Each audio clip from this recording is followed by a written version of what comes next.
power to get it over with.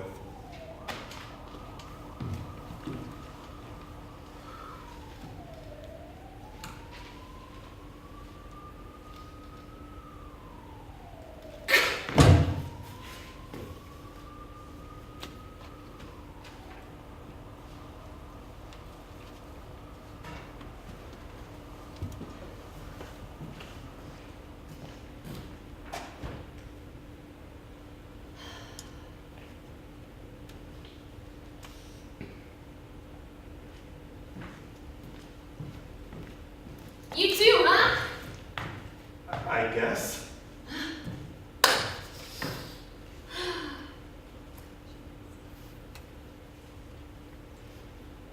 Quite a drop. Yeah, all 4 stories. Do you think that'll be enough? Oh yeah, of course it will. I mean, just like a few seconds of falling, you'll feel like you're flying, and then splat! The end!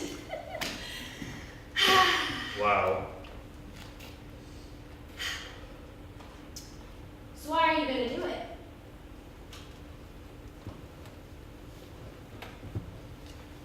No one cares. I don't have any friends. My family doesn't give a shit about me. I'm all alone and... Are you serious? I'm talking about killing myself and you think that's funny. That's it? That's the only reason you're going to jump is because, oh, you don't think that anybody cares about you? Quit being so dramatic. I mean, honestly, you're probably better off alone anyway. What's so horrible about your life that makes you want to kill yourself?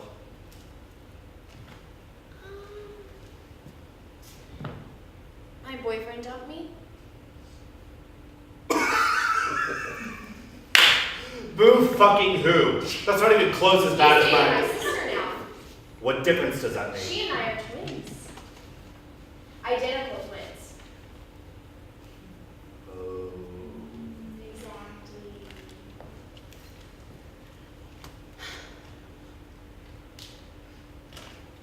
My dog died last week. Oh. How old was it?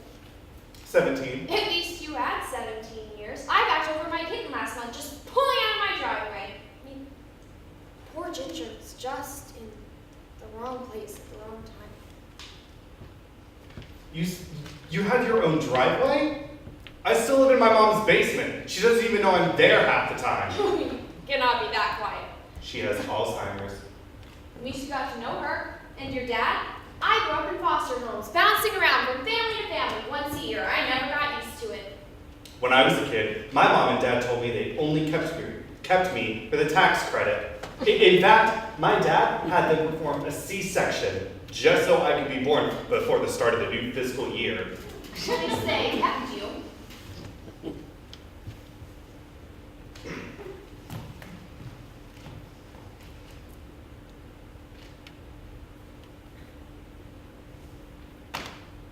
None of this matters. I'm gonna die anyways. Yeah, aren't we all? Well, not like that. I have cancer. Oh. How long do you have? The doctor said 5, maybe 10 years tops. Wait, that's plenty of time. Why kill yourself now? Simpler this way, I guess. Less pain and suffering and all that. That's total bullshit, and you know it. I mean, there is still so much more you could do with your life. Go home, travel the world. Don't just cut it short here. You realize you're being a colossal hypocrite, right? Okay. I'll be totally honest with you here. If we both jump, then my suicide won't have as much of an impact. I want my boyfriend to see the news and to feel horrible about himself. I mean, Jane Williams, 28, tragically commits suicide is a way better headline than just 2 die in double suicide. So this whole thing is to get back at your boyfriend? Now he's being melodramatic. Okay, whatever. Can you just go away and let me have this alone? I was here first. No!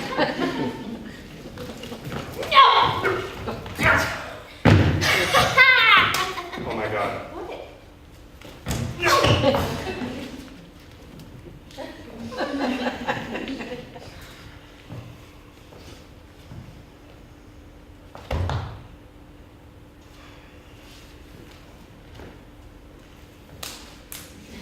You know what? Take it. Ladies first.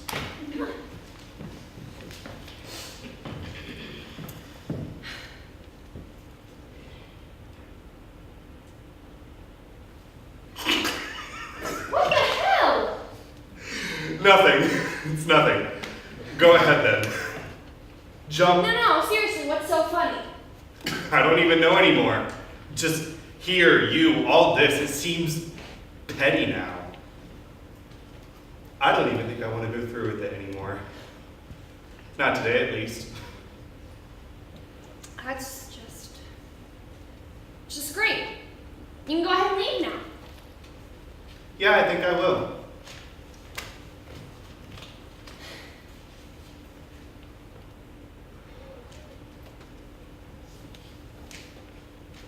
Do you want to go get coffee? I don't know. I'm a little busy right now. You know, killing myself and all that. Yeah, I know.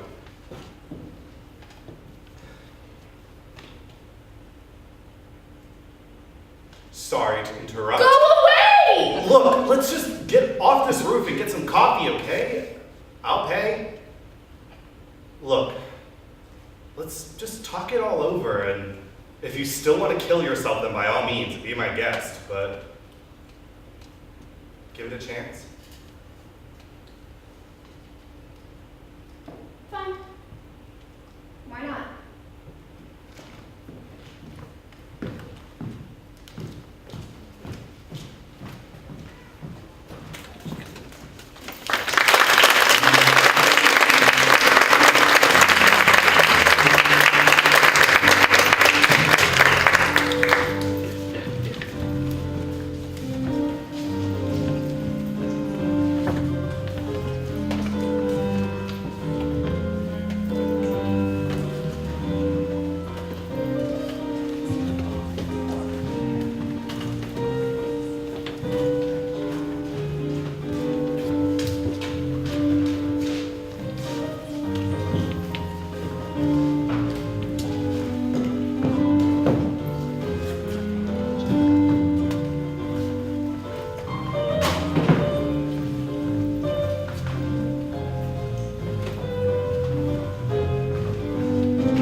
Mom, I'm back. Oh, darling, how was your day? It was very good, Mother. Everything looked quite well. I brought you some Chinese food home from work. It's in the fridge. You can have some tomorrow. Oh, thank you, my little angel. And what did I want to ask? Oh, right, did you talk to that girl at school today? She wasn't at school today, Mother, but I'll try again tomorrow, hopefully. Oh, good son, you remember to do that. I know she would love to have a conversation with you. I'm You've sure. got to try harder. I'm sure she would, Mother, but shouldn't you be getting some rest now? It's not early anymore. Oh, I know, but I need to finish my show first. Plus, I want to cook you some tasty food this weekend. You need to get some sleep too. You still have school tomorrow. And don't forget to finish your homework. I don't want to hear from your teachers about missed homework. Definitely, Mother. Okay, I'll see you in the morning then. Mwah.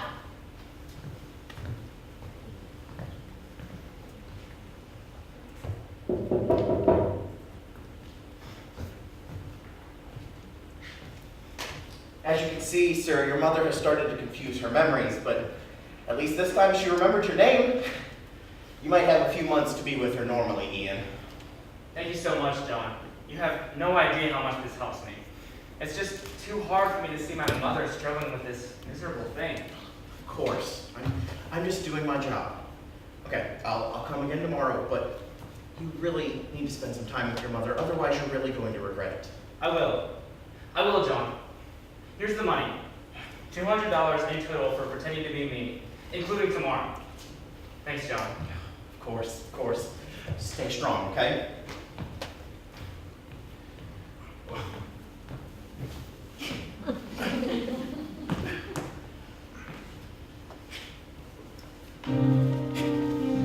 Easy money.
What's up, Johnny? I think someone left you a message earlier. Okay, Ethan, before you say anything, where's my pizza? What pizza? It's not a... Shut up, Ethan. I can see the sauce on your mouth. You gotta stop doing this. Why are you always this mean, John? I'm your brother. No. You always have your excuses. How about you just go on, enjoy my pizza, and play your game on my couch in my apartment? Good night. Goodness, what did I do?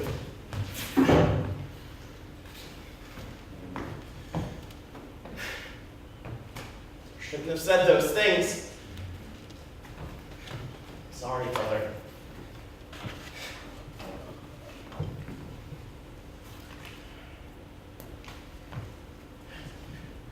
What?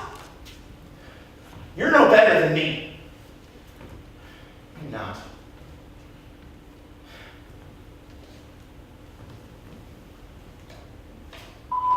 Hi Tommy, this is Alicia.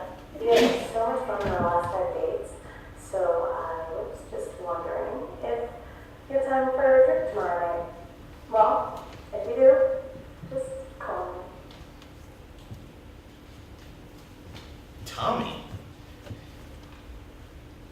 Oh. You want to go? Why not? Right.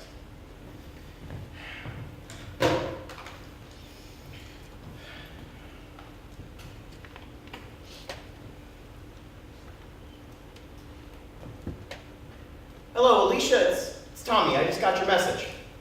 Hi, Tommy. So, what do you think? I think it's great. We really have had a lot of fun, and I love sharing stories with you. But are you free now? It's not too late, is it? Anyway, I just can't wait to see you again. I don't know, not really. You know what? Why not? The night is just getting started. Great. How about we meet back at the hospital? There's a really nice place nearby. You can pick the time. Sounds good. How does 9 work for you? Perfect. 9 o'clock it is. Awesome. See you then.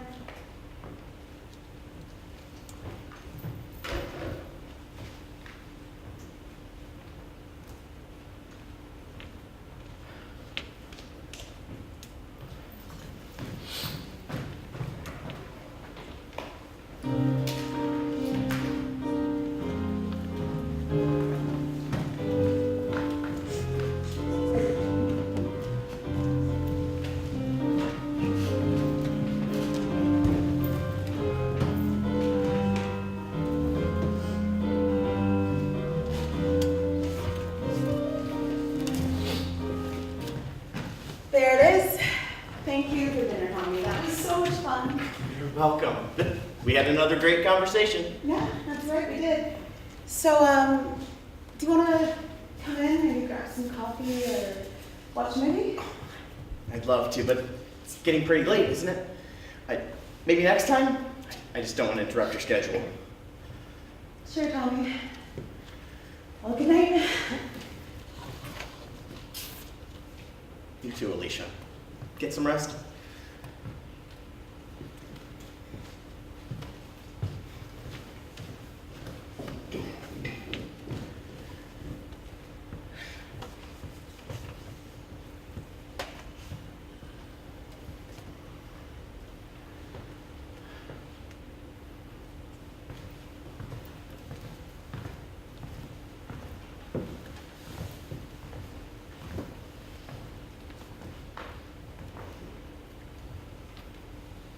Good evening, Mom. It's me. It's your little Johnny. I didn't bring any roses this time. Sorry. Ethan moved in with me last week. He left his dorm. It's been pretty rough, though he refuses to study, and lately I just haven't had any patience for it. Lately I've been so angry, and I say things that I know I'm going to regret. I really hope he understands that. Everything's fine, though. You left Ethan and I quite a bit of money, and I make quite a bit every week at work. The apartment's still comfortable, even though it's silent and gloomy at nights for some reason. Yeah, and everything's fine around here. Nothing for you to worry about. Anyway, it's getting pretty late, and I still have some stuff to do for work tomorrow. I love you, Mom. Promise next time I'll bring some roses.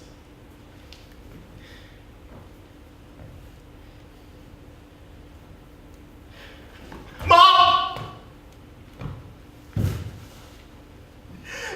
Why'd you have to leave me, Mom?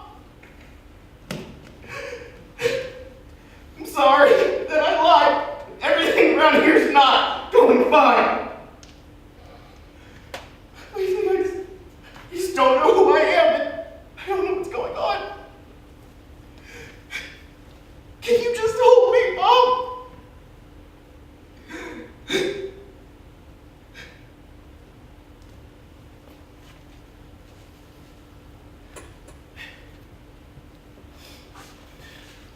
I don't feel like myself anymore, Mother. It's like I'm drowning. I can't catch my breath. It's like everything in the world is trying to separate me into two, and there's a hole inside of me trying to swallow me in. And I know full well that I am gone if I go into that hole. I hate my job. I am too good at pretending with other people. I just don't know who I am anymore. And I should. Shouldn't I, Mom?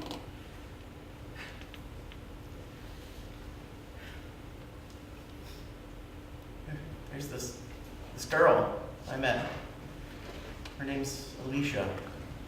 I took her to that fancy restaurant that you used to take Ethan and I to on the weekends. When I look into her eyes, I see stars. They're so bright. I can tell that she's interested, but only in the person that I pretend to be. Half of me wants to just jump over and tell her the truth. However, I know that she's not going to accept that. I just want to find someone to love and have a normal life. I don't know how I'm going to get away from this. Get out of myself. I just don't know who I am anymore. And I want a fresh start, and I deserve one, don't I? Tommy? Alicia?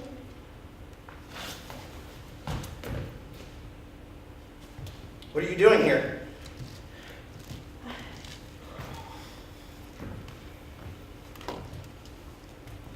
My name's John. Tommy's just a person I pretend to be. There's other people, too, who live my life. It's a long story. John or Tommy, I don't care. Why would you do this to me? Alicia, I understand if you want to walk away or shun me. I'm really sorry. I really am. No, you don't understand what it's like to feel like you finally found someone so right.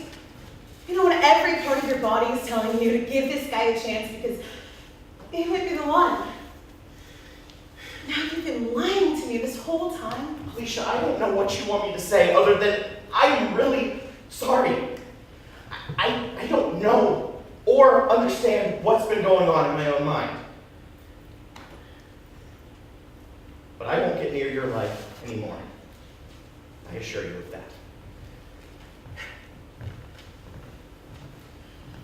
What's your name again? The real one. John. Well then, I'll give John another chance.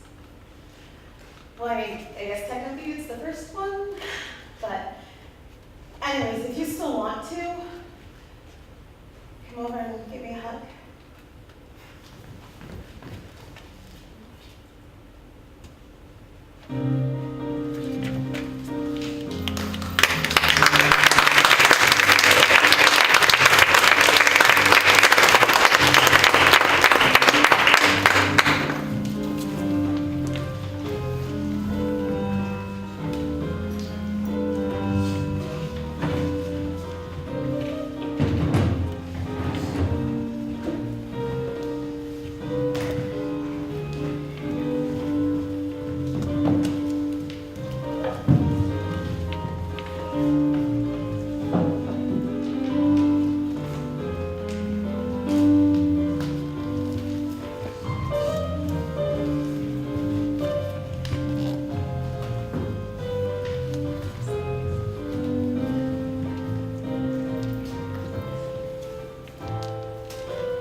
Excuse me, sir, do you offer any discounts on this table? It's already the lowest price I can possibly give. There are some cheaper tables in the back. Have a look. Sure, thanks. Wow. What is this? Is this a mask? Yes, I found it last week outside of town. I thought it would be pretty cool to hang it in here. It's such a good mask. It looks so real. It sure does. You ever tried it on yourself? Of course, multiple times. Even my wife didn't recognize me. I bet she didn't. Anyway, about this table, I'm gonna go check some other stores, but most likely I'll be back. Sure, no problem.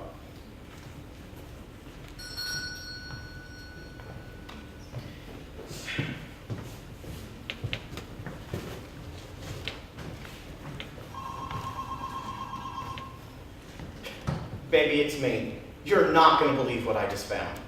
Tables? I found my past. I found my past. I'm so glad that I am me now.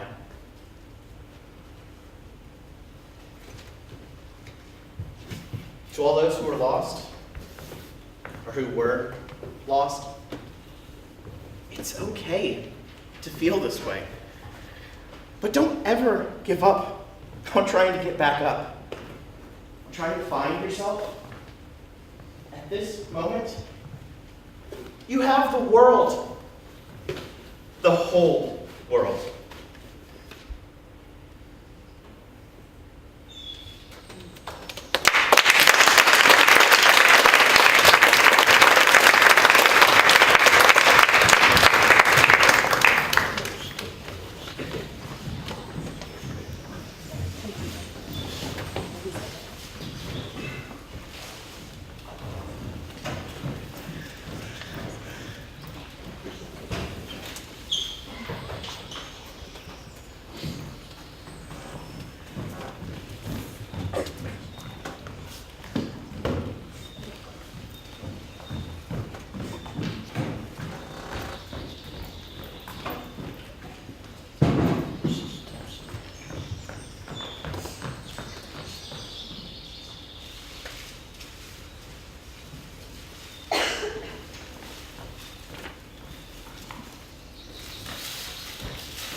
Where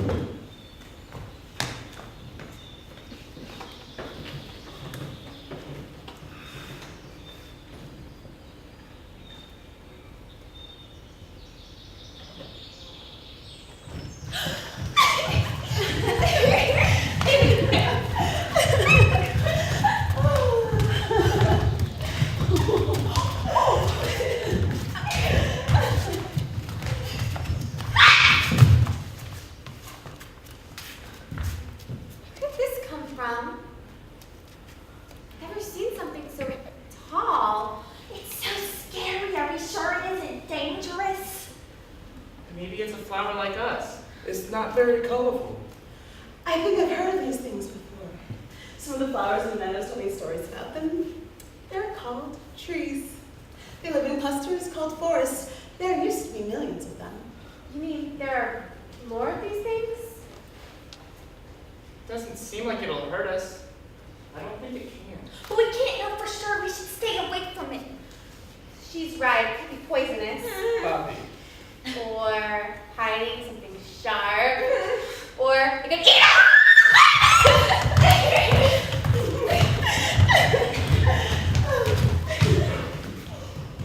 That looks like fun.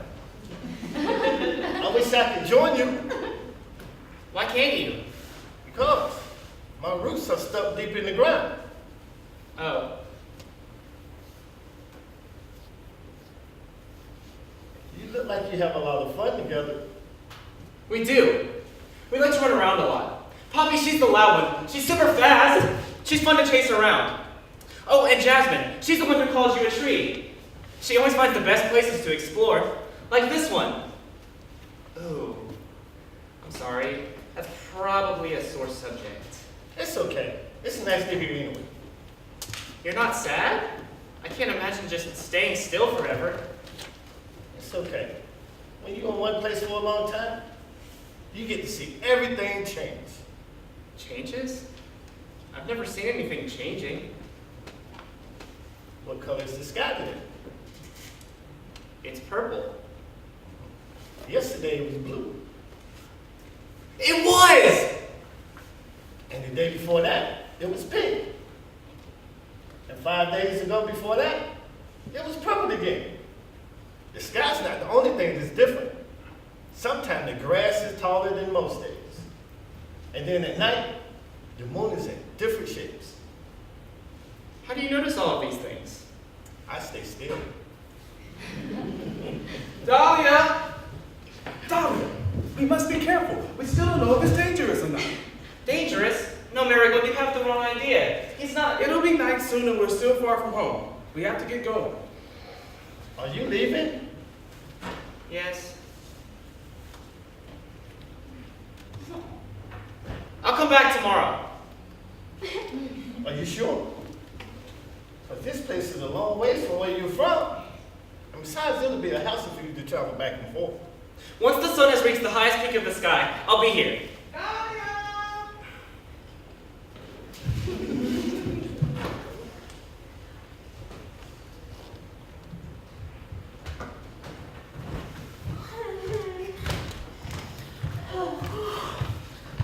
Thank goodness we made it before sundown. I can sleep for the next decade.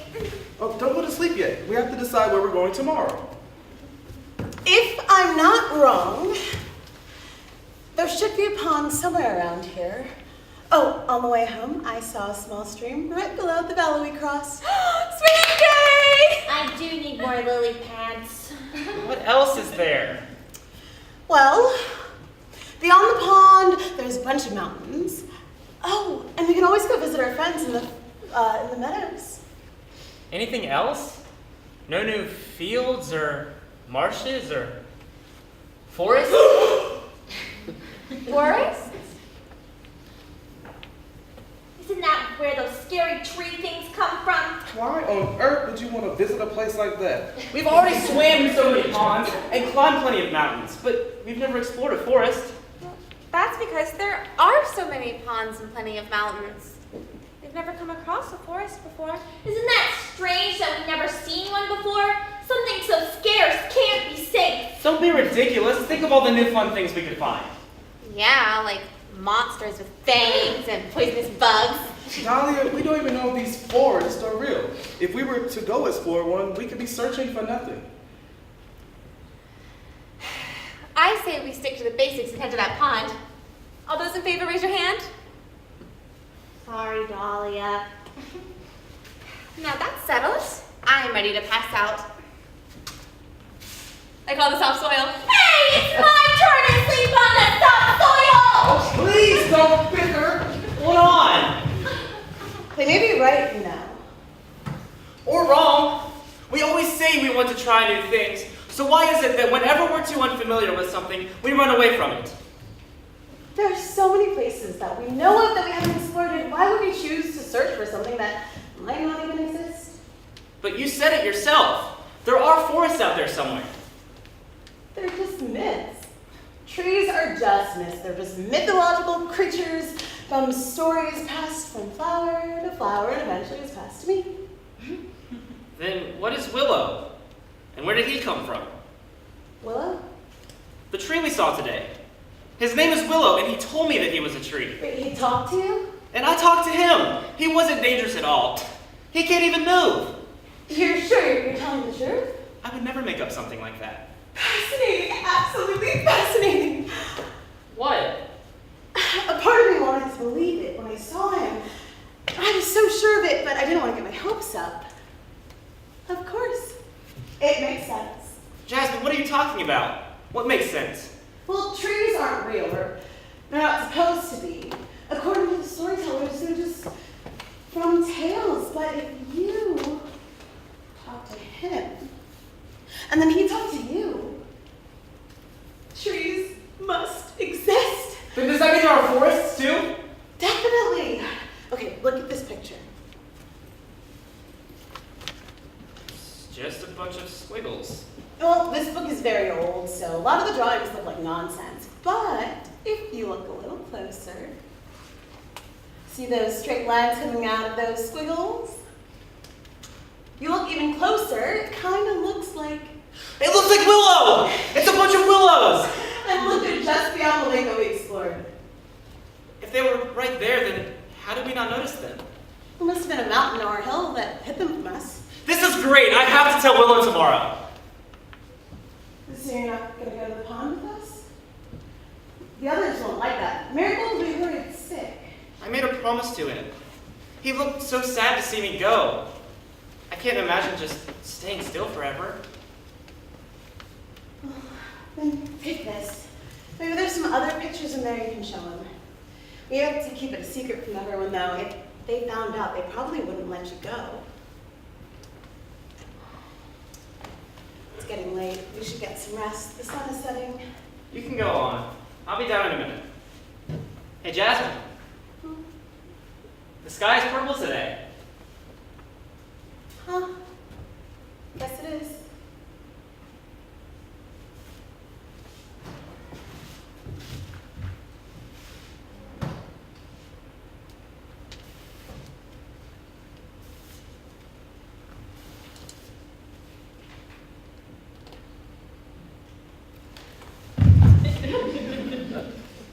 You're here. And the sun is in its right place, too. Of course. I never go back on my word. What's that you're holding? Oh, this. I have something to show you. See this? Looks like a bunch of squigglies to me. Yeah, that's what I thought at first. But look, do you see those lines here? Does that look familiar at all? Familiar? No, not really. Not at all? That's odd. I thought you'd know what it was. I recognized it. What is it? It's you! Well, actually, a bunch of yous. They're trees. My friend said that there are a bunch of them not too far from here. They live in a place called a forest. Isn't that cool? Somewhere out there are a bunch of trees just like you. Willow, what's wrong? Is that what I look like?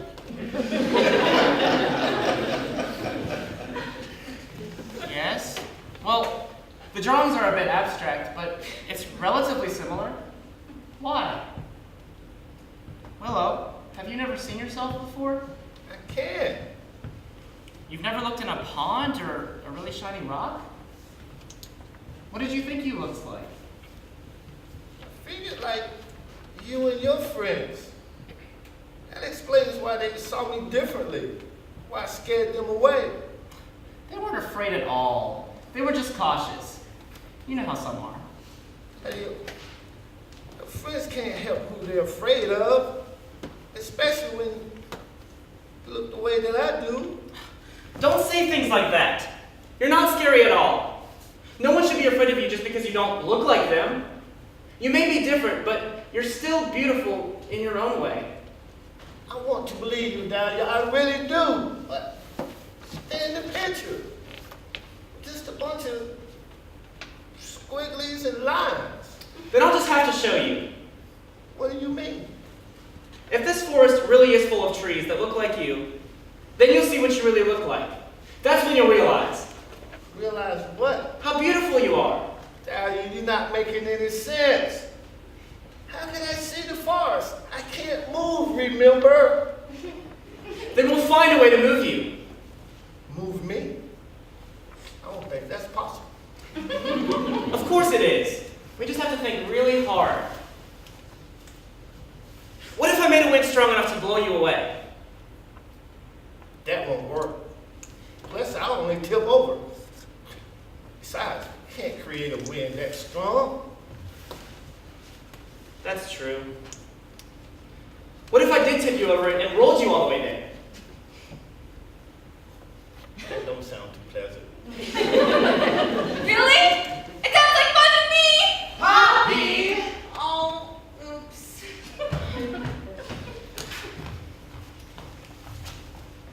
What are you all doing here? I thought you were going swimming today. We were, but we weren't gonna let you go off on your own. Jasmine, did you tell them? I never said a word. Marigold was the one who found out. I saw you sneak out this morning, though you weren't all that sneaky. Once we woke up, Marigold was practically dragging us all here. If you saw me sneak out, then why didn't you just stop me? It wasn't hard to figure out where you were going. I knew that whatever you were planning to do, it must have been important for you to go off on your own, so I didn't interfere. Yep, we were caught eavesdropping in the bushes. Hey, Dahlia, who's your friend? What are you talking about? We already know who we... This is my friend Willow. Willow, these are my friends. That's Jasmine, Poppy, Periwinkle, and that's Marigold. It's nice to meet you all. Are you really a tree? I am. You're really tall. Can I climb you? Poppy! What? Is it true? You can't move? It is. My roots keep me in one place. How long have you been here? I lost count of days how long ago, but I do remember when the rivers were nothing but dents in the earth. Whoa! Well, if you've been here for so long, it's going to be very difficult to move you. Oh yeah, how are we going to get to the forest? You guys want to help? Why wouldn't we want to? It is kind of our fault we made you feel this way, Willow. We never meant to make you feel bad. We're really sorry. Super sorry. Terribly sorry. There's no need to apologize. It's not abnormal to be afraid of things you've never seen before. Well, what if we just dig them up? Huh? It's, Dug what up? It's the roots, right, that keep you stuck here? What if we just dig them up very carefully and then maybe you can move? I love digging! I never thought about that before. His roots must be really far down. We may need special tools. Maybe there's some rocks we can use around here. Good idea! The river over there probably has some. Oh, let's get started! Just a second. Digging is probably going to take a long time. So is moving him to the forest. The sun is already well into the skies. It's going to be very difficult to move him before it gets dark. Why don't you come back first thing in the morning? That way you can get a fresh start. I Are you sure? Been here this long, I can win another day. Then we'll be back. First thing in the morning. As soon as possible. See? They were never afraid. Daddy, your friends are wonderful. They are just like you. All of you are wonderful. That's new. I've never noticed that color before. I'll see you tomorrow morning.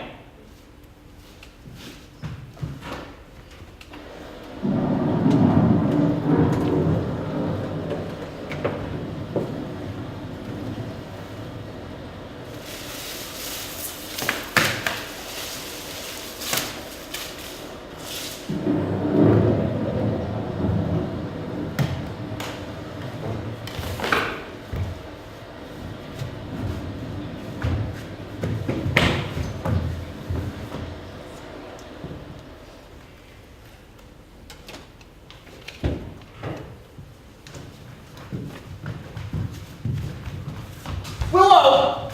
Dahlia, you can't just run off like that. Oh no. Maybe they just fell off. Maybe we're in the wrong place. This is the same way we went yesterday. That's the river over there. If this was it, then Will would be here. He's must have been wandering from somewhere else. Dahlia. Well, then let's look for him. Poppy. He has to be here somewhere. I saw a field at the bottom of that hill we could check. Hold on. A storm that severe is difficult to withstand. Jasmine, you've seen Willow. He's stronger than we are. He wouldn't let a storm take him down. Jasmine, please. Okay, fine. I'll go to the field too then. Dahlia and I can check other places.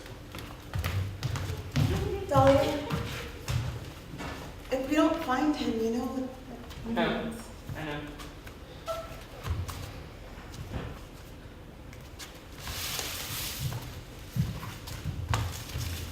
I can see a river from here. Maybe we can check over there.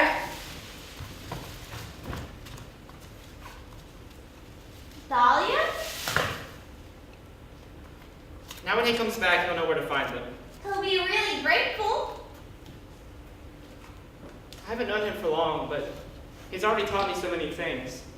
Every treasure we travel and explore for, he's found just by staying in the same spot. What did he teach you? Did you know the sky is a different color every day? And I don't mean morning and night. The sky changes colors. See? Today it's blue. What color was it yesterday? Orange. And the day before that it was purple. And the day before that it was pink. Wow, I never even paid attention to stuff like that. We're always rushing from place to place. We're all so busy searching for something new that we don't notice what's happening around us, like the sky being a different color, or the moon being a different shape. Maybe Willow can teach us more things when he comes back. I bet the others would like that. I'd like that. Periwinkle? I've never felt this way before. Like what? Like, I've lost something really important. Like there's nothing I can do to get it back again. Well, it's normal to be worried about your friend. We're all worried. But I'm not supposed to feel awful. I'm supposed to feel happy. Flowers are meant to be happy. Flowers are only happy because we don't let ourselves feel bad. Sometimes there's just nothing to feel bad about. But other times we push the bad feelings away. If you feel this way, it's not bad. It just means you care about Will a lot. Enough to let your feelings show. If anything, it's another thing Will taught you.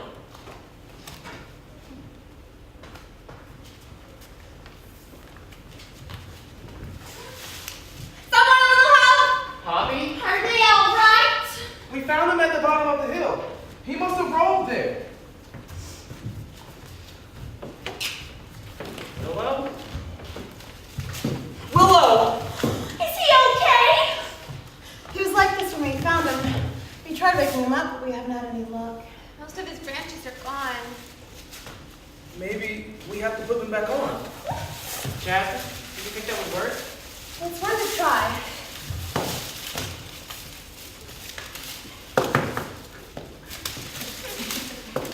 We need something to make them stay on. Oh, I saw some tall grass in that field over there. Maybe we can try that. I'll go get some.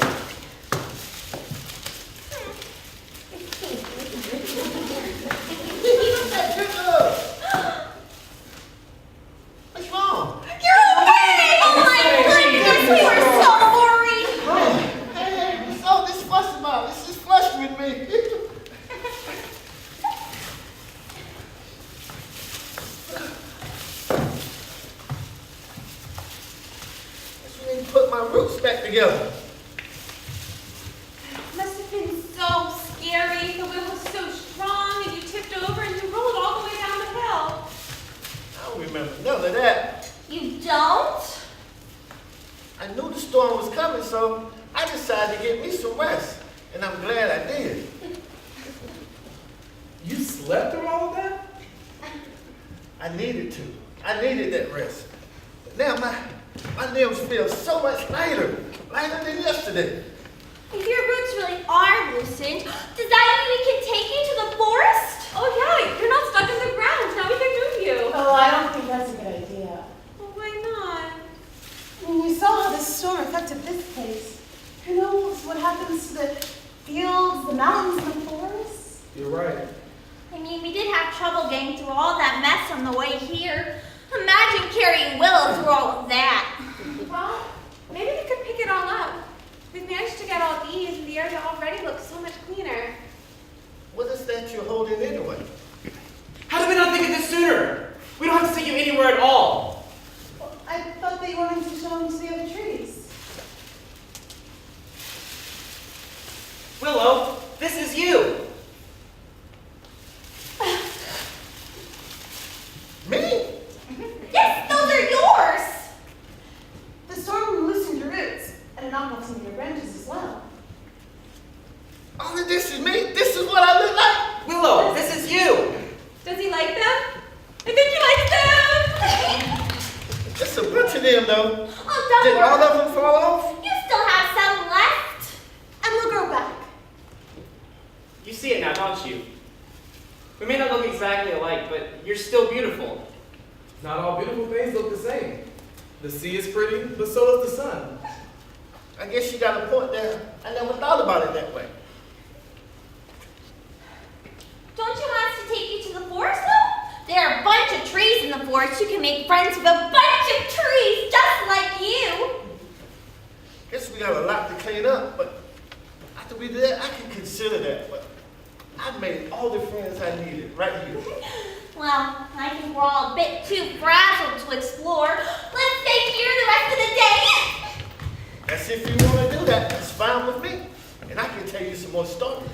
Tell us more about how the sky changes. Wait, the sky changes? And not only that, also the moon is different shapes sometime at night. And guess what? The moon is still out during the day. Oh, I think I've seen a day moon before. This is fun and all, but after all this chaos, I'm a bit worn out. It's just because we got up so early this morning. I'm ready to pass out. You always say that, Poppy. I'm sorry, Willow. We were supposed to keep you company. That's okay. Your presence is enough. Are you sure? Willow, thank you. Thank me? For what? For everything. I feel like life is going to be a lot more fun now that we've met. I'm really glad I talked to you. Thank you. Thank you. And thank all of you.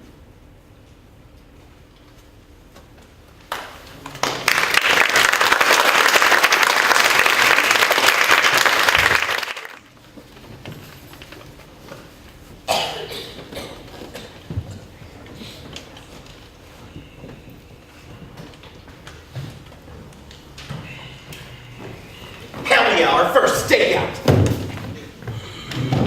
It's gonna be a long night. You ready? You know it. All right. Let's read the rundown one more time.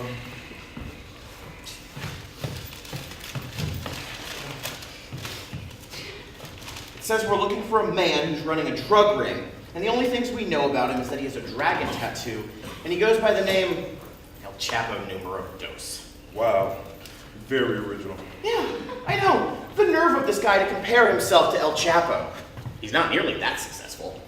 You should tell him that when we arrest him. Will, you know, it's pretty cocky to compare yourself to El Chapo. So anyways, we have very specific instructions on how to set everything up. First, we need to keep the lights off the whole time. Check. There should be a window facing a street corner. That's what we need to set up. Right here. Is the tape really necessary? That's literally the only window. I'm nervous, man. It's my first assignment. I don't want to screw it up. I'm taking every precaution to make sure it goes smoothly. Just take it easy. They wouldn't have assigned us the case if we couldn't handle it. Just focus. Yeah. We got this. Okay, what's next? We need to connect the mic that we set up earlier to our radio in here. Do you remember how to set it up?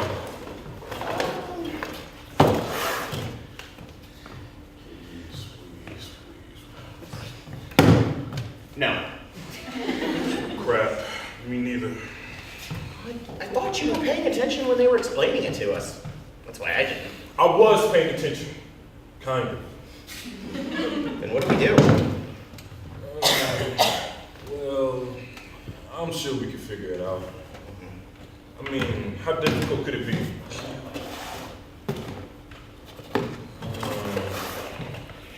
I found the on switch. Look, it connects to different channels. All we had to do was remember what channel the mic was on, which I wasn't paying attention to. Ooh, I remember. I had a trick for it. Okay, so the microphone is on channels. Yeah. Channels as in oceans, and there are 7 seas. But also channels as in television channels, and well, I was really bummed because ABC Family just got bought by Freeform, and ABC Family was channel 28. So the microphone channel is 72.8. What the? Yeah, all you have to do is tune it into the right station and got it. Impressive. Yeah. So you listen in case there's any kind of sounds, and I'll set up the watch station. Why do you call it that? It's literally a pair of binoculars on a tripod stand. You call it what you want. I'm going to call it the watch station. I'm just saying that it's... El Chapo Numero must have found us. It's probably someone that works in the building that was working late. What do we do? Stay calm, now go away. Shut up! What do I say? What? Don't say... Come in! Do what? I can't! You're gonna get us caught! I got a delivery for Cyrus Buchanan. Oh, I forgot I ordered from Outback.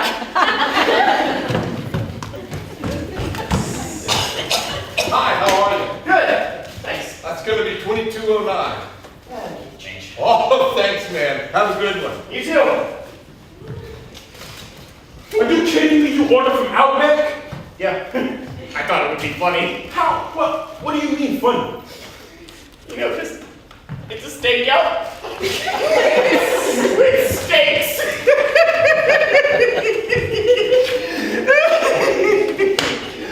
I thought you would think it was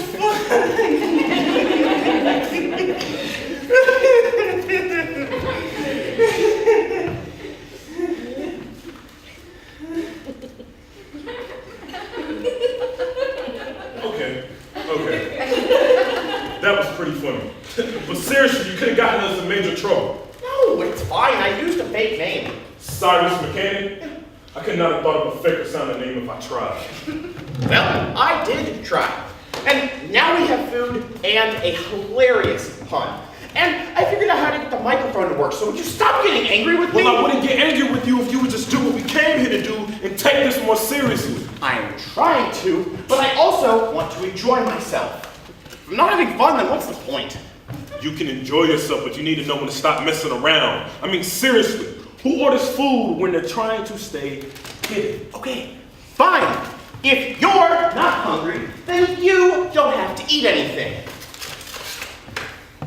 But you owe me $11. Don't eat right here. You get food on the radio. Okay, fine. If I'm just messing everything up, then I'll go sit in the corner with my food and stay out of your way.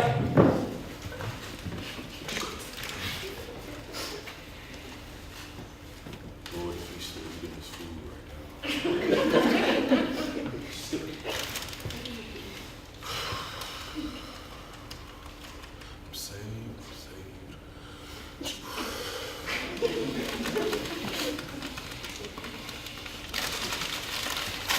Can you watch the binoculars in case anything happens? I'm sorry, the what? The binoculars. I don't know what those are. The binoculars. Wait, are you serious? Apparently not. Fine. Can you go to the watch station? Yes! I will go to the watch station. Thank you.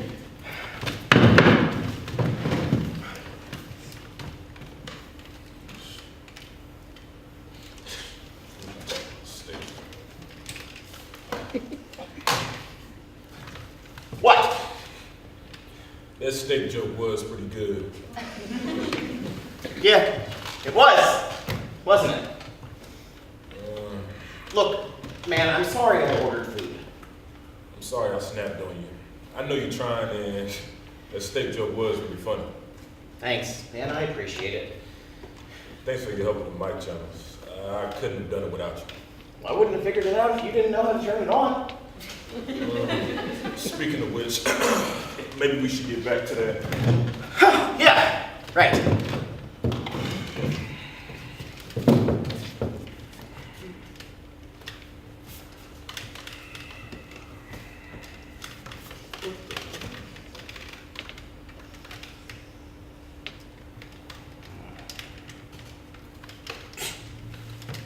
Do you see anything?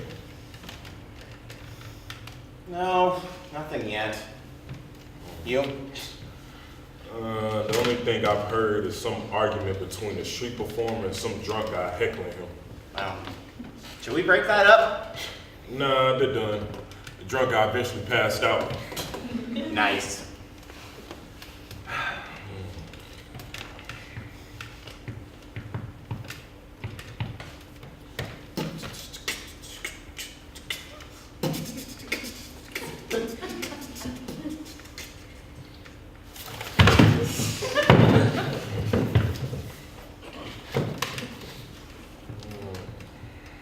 Man, I hope something happens soon. Oh, I see something! Are you serious? Yeah, it's a... Oh my God. Isn't that weird? Like, you just said you wanted to see something. Then you did. That's so crazy. Wait, that's wild! What did you see? Oh, yeah. Person, a male? Well, 5'7"? Wow, that's an awesome face tattoo. Face tattoo? Okay, I know what you're thinking, but it's actually pretty tastefully done. Not what I was thinking was. Oh, damn it. What? I went back inside. Can you at least give a description of the face tattoo? Oh, yeah. Like it was this really sick dragon. See, the head right here on the forehead, and the body came around here, and the chin, and right around here. Do you just want to draw it? Oh, yeah. Thanks.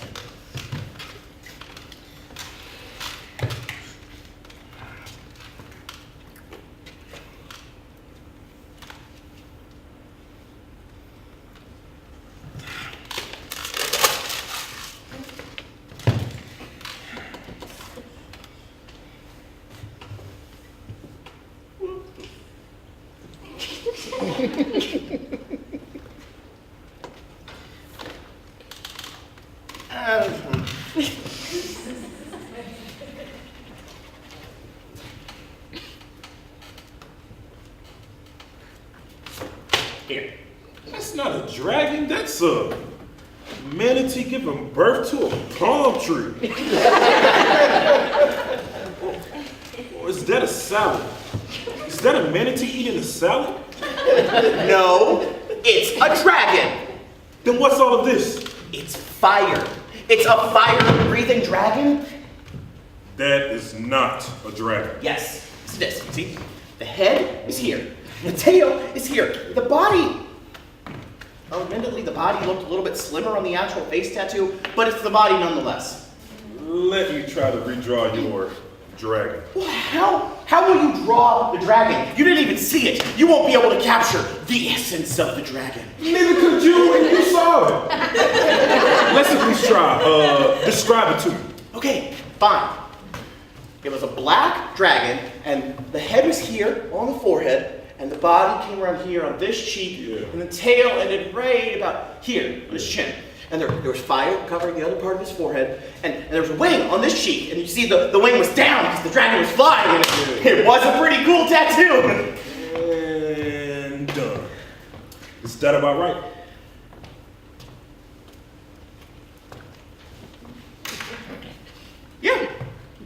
Yeah, that's pretty good.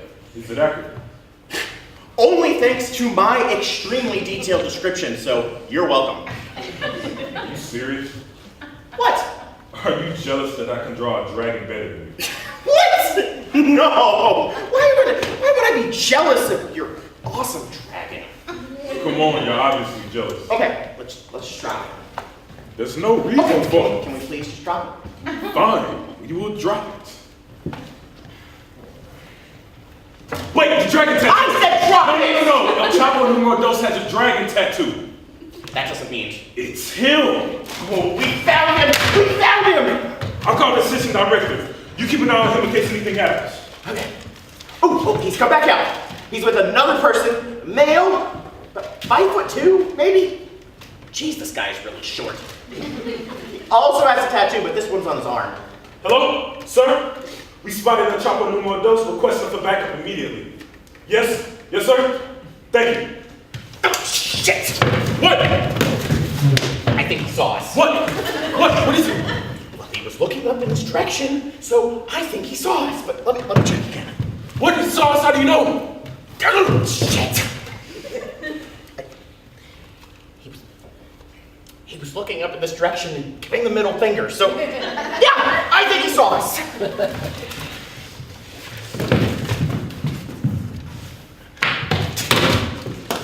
Harold, he's walking towards the building. Okay, well, we need to wait for backup. Dude, we can't just hide from him. Then what do? We prepare ourselves to fight.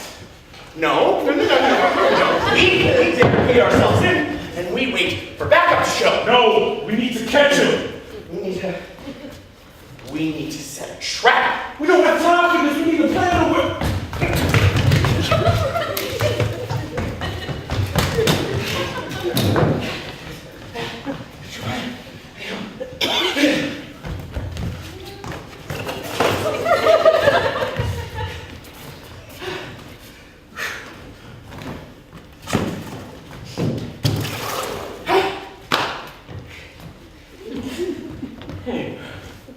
So, a few questions. Question one. Where did you get the blanket? I brought it in case we wanted to have a picnic. Okay, we'll talk about that later. Question two. What is this supposed to do? Hear me out. He'll trip Yeah. on this wire, falling forwards into the blanket. The blanket will wrap him up and give us enough time to jump on him and handcuff him. Dude, it's foolproof. What? That's the craziest thing I ever heard. We need a real plan over it. Well.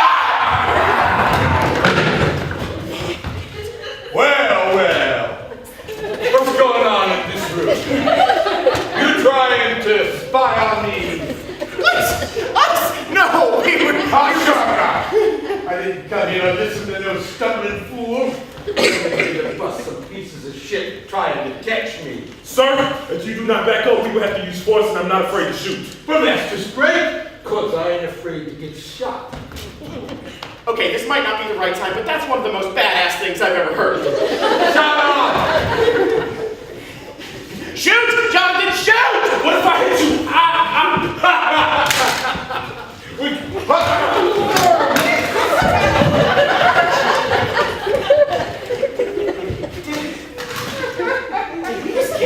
I think so. Man, I told you the blanket tracker's a good idea. You have the right to remain. Wait. What? Can we do it together? 1, 2, 3. You have the right to remain silent. Anything you say can and will be used against you in a court of law.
Come on, get up.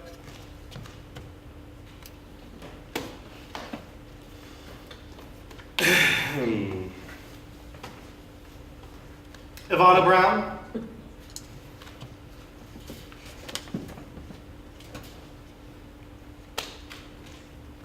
Please stop being so dramatic.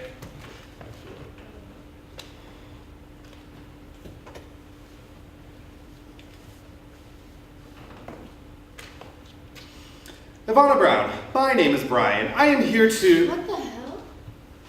Well, that's a start. Where am I? The afterlife. You're dead. What the hell? What do you expect? Golden gates, chariots, big fluffy clouds, And or fire, suffering, whatever else is in hell, Satan. Well, this isn't the afterlife. This is like purgatory. Sorry, you're gonna have to give me a second. I have an eternity.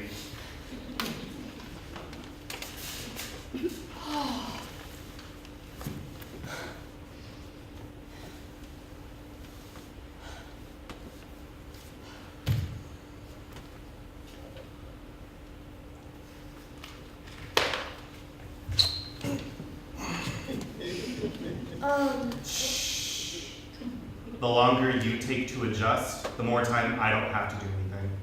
But It is the only perk of my job. Please let me live.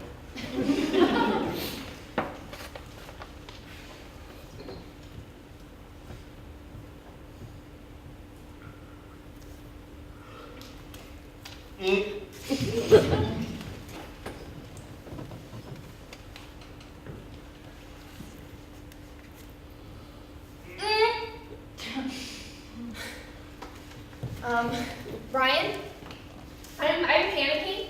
No, really, I am freaking the hell out right now. I mean, this place is weird. It's like a freaking vacuum. No, okay, I know you, it's coming out of the blue, and you probably don't know this, but, I know.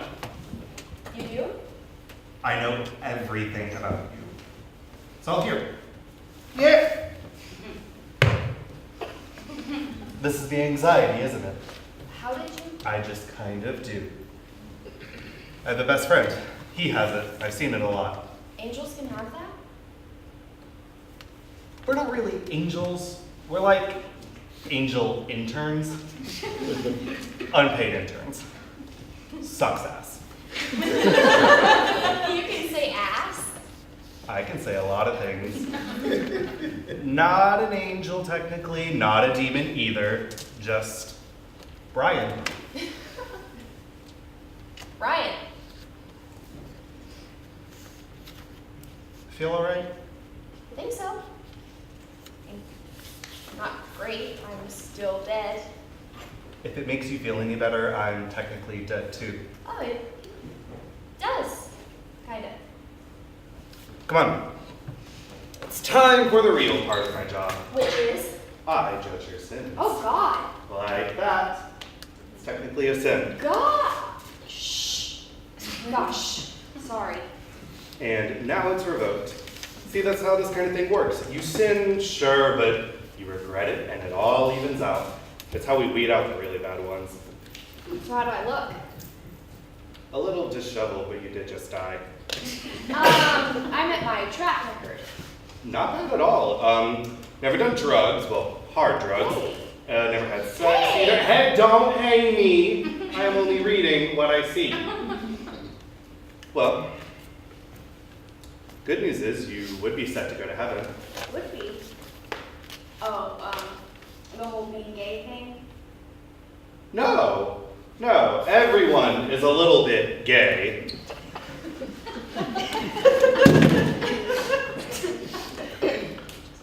It's the whole suicide thing. Oh. Yeah. Good news usually comes with bad news. But I didn't choose to be depressed. No one does, and we don't punish people for things out of their control. Being gay isn't a sin. Mental illness isn't a sin. Suicide is. But you can pardon me, right? I told you, you have to regret it. You do. Don't even try. I can tell, they can all tell. You don't. So that's just it. That's just it. Either you regret your sin or...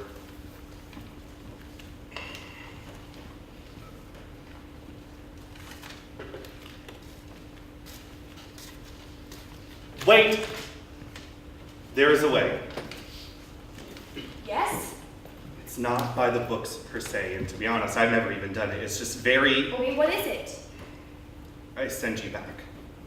I send you back to see your family as a specter, and you'll regret it. You'll have to. How can you? You can touch them too.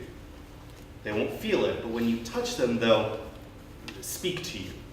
You'll hear everything they wanted to say, all their regrets, their questions, their fears. Will they be able to see me? No. No matter how hard you try, they won't. And what if they don't miss me? They will. What if they don't? Then I'll come and take you back. When? When I know you're ready. I'm an angel, Ivana. I'll just kind of know. You're just kind of an angel. I don't know. I don't want to go back. I mean, it was dull, repetitive, stagnant. I can try and see the good, can't I? Just decide before someone comes. Wait, let's get it over with. All right. Listen, it'll be 8.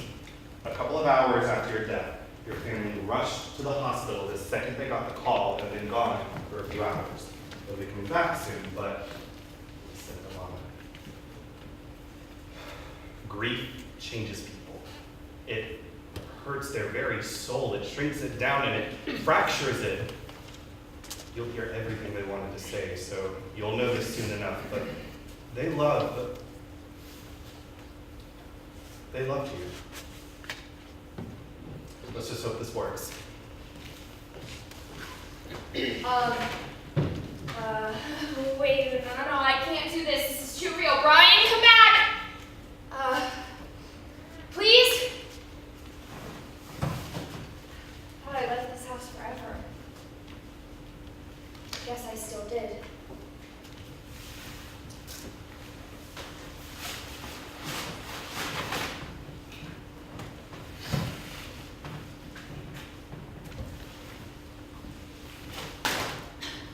Oh, stop stealing my clothes. They're mine for a reason. I swear to God, if there's a stain or...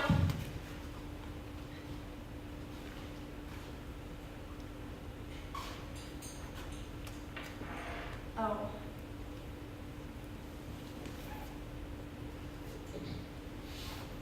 Well, this is your pool. Come on, it's not that bad. Seriously, lighten up. Talk to each other. Say something. Jesus, I hope your mind's not this empty. Why would you do that to yourself? Go and hurt yourself so bad. It was hard to even be sure you were you. What are we going to do for dinner? It's too late to make anything. You want a pizza? Oh, sure. I'll do it. Did you love me?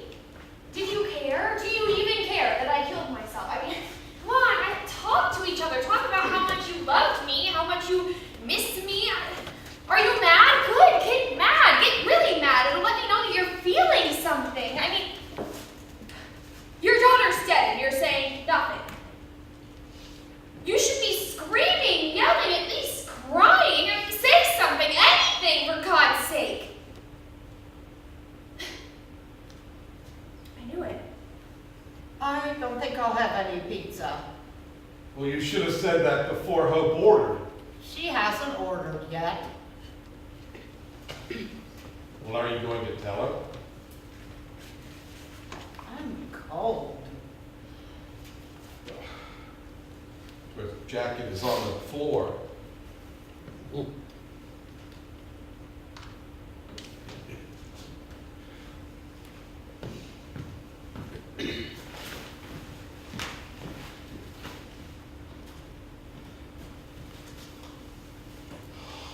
Do you ever wish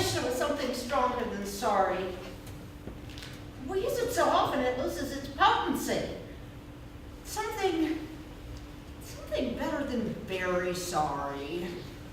A word that on its own expresses deep sorrow. Do you want that?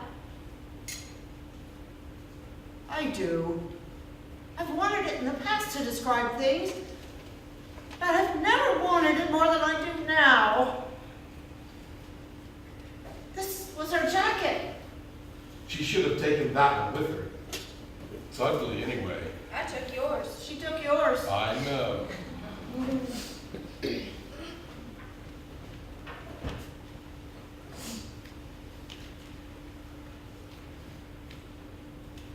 It'll be here in half an hour.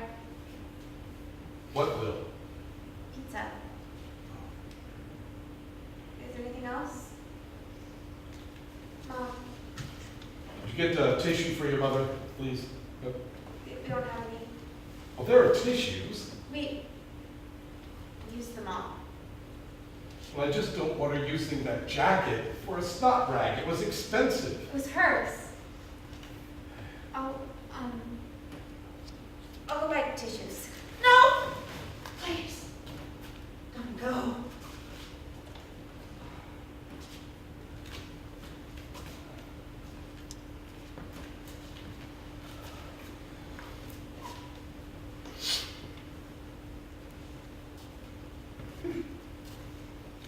You know, I remember this day.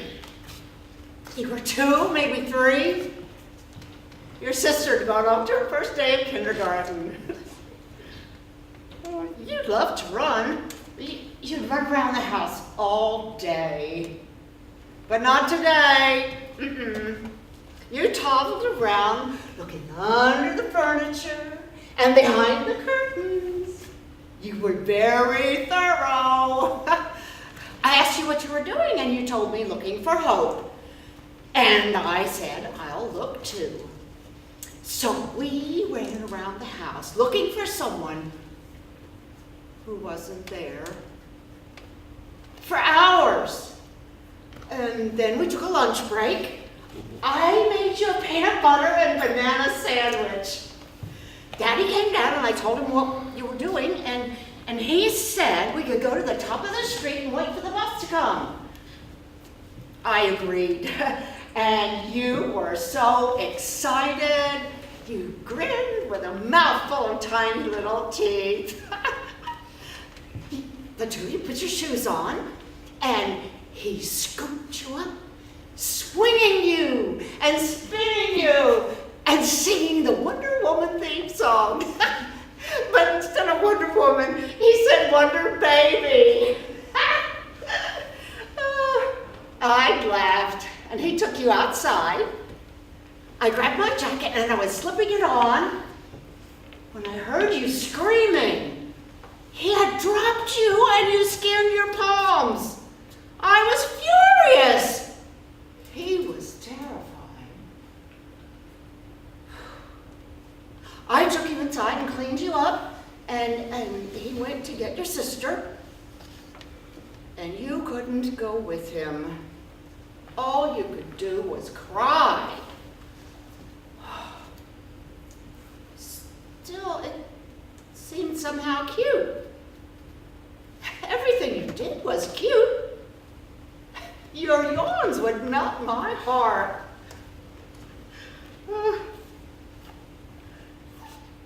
You didn't cry when you were older. I don't remember you crying. I didn't see that. And then Hope came home, and you hugged her so tight, you forgot all about the skinned palms and the hide and seek. You were so happy to have her back.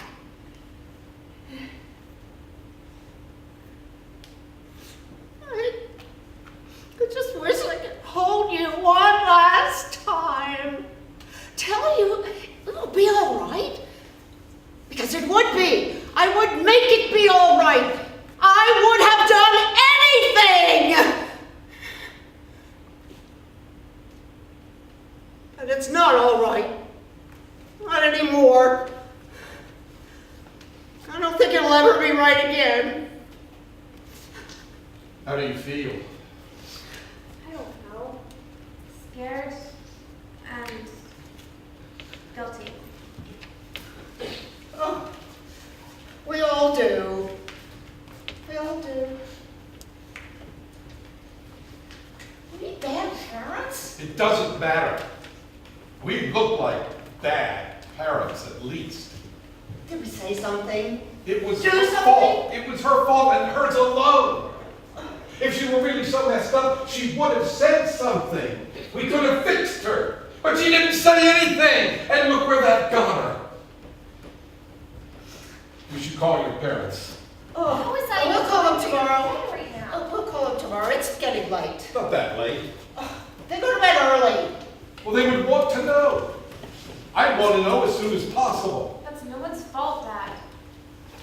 What is it? Justice procedure? It's just that those bastards had told us as soon as they found her. She would have been dead all the same. She died upon impact. That's what they say. My coworker knows a cop, and he said, Do you want her to have suffered? no, I just don't think they're telling us the truth. And what? She didn't even leave a note? Why didn't she leave a I note? wanted to, but I couldn't find the words that would. Oh. When you clean up my room, you'll find them. I mean, they're all in a shoebox tucked under my bed. I have been writing them for months. Are you trying to say this is a conspiracy? Somebody killed her? No, that's not what no, I'm not saying that. Please, can we not? Maybe she did leave a note. Maybe it just dropped off of her, and I'm sure they'll find it. They'd at least have to look for it. Maybe she didn't take it with her. I've heard of people leaving them places, like places that mattered.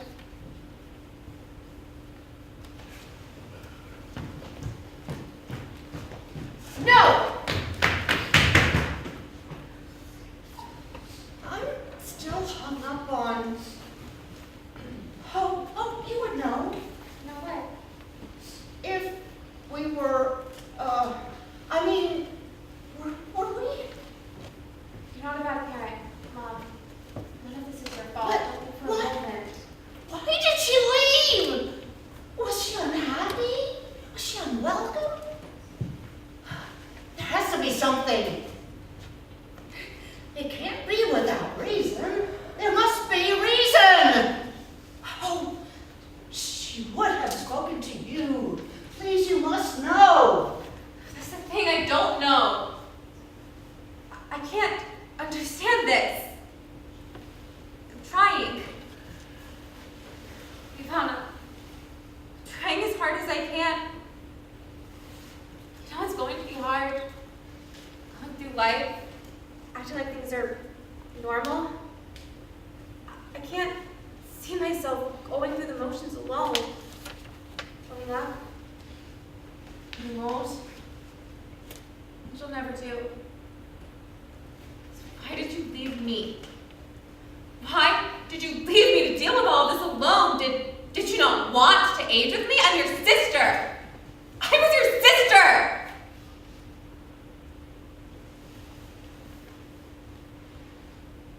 Not a sister anymore. Anyone. Why couldn't you have waited? You could have at least tried. You could have been that older sister. I wasn't. I mean, we never spoke much. You didn't, but that doesn't mean that I didn't love you. That doesn't mean that I don't love you. Just want another chance. Just another day to try and listen. I always would have listened. Maybe things could be different. Maybe.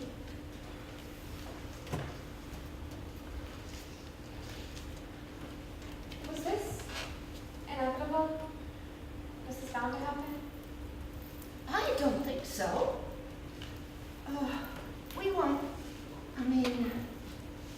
We won't, we won't fail you. No. I don't know.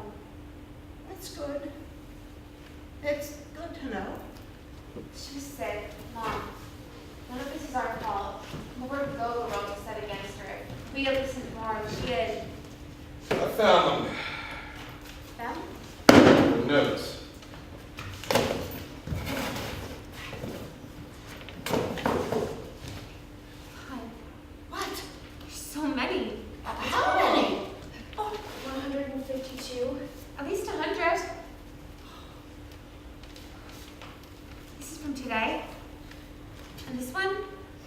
These are all from today. I wrote like 10 this morning. I guess that brings the count up to 162.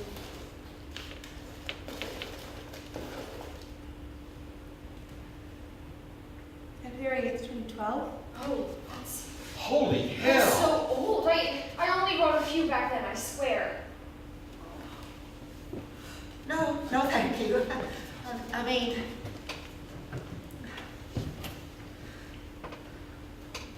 How did you find them? I just did. They weren't just sitting out. No, I didn't see an obvious note. The room was clean. The bed was made, and the floor was tidy.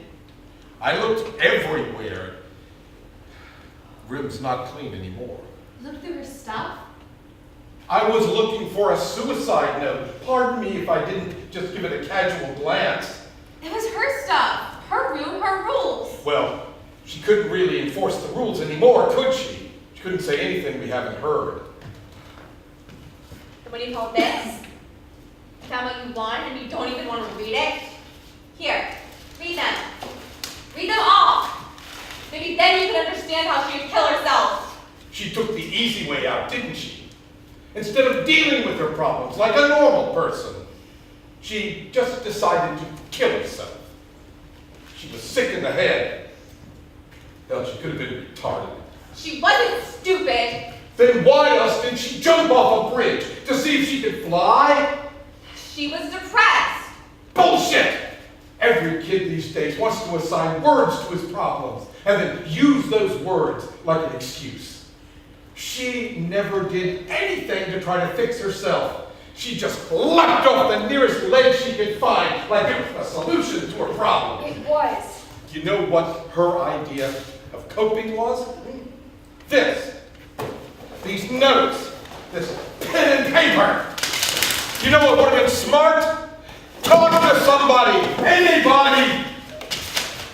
Stop insulting her! She's dead! Being an asshole isn't going to bring her back! Nothing will. You know, this is why she didn't talk to us. This is why she never spoke about her problems. You say these things and you expect people to confide in you, but they don't.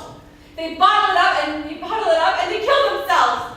They kill themselves because you did nothing! Stop. You can't blame her for what you refuse to do. You refuse to see, you refuse to care. Stop it! Stop talking like her. The last thing I need now is for another one of my children to kill herself, just for the hell of it. She didn't do it for the hell of it. She was suicidal. She was a stupid girl. And you're ashamed to have!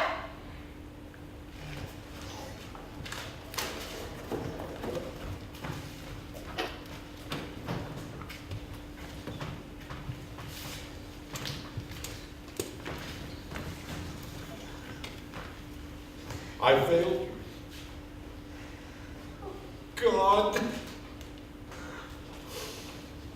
I failed as a dad, and a husband, and a human being.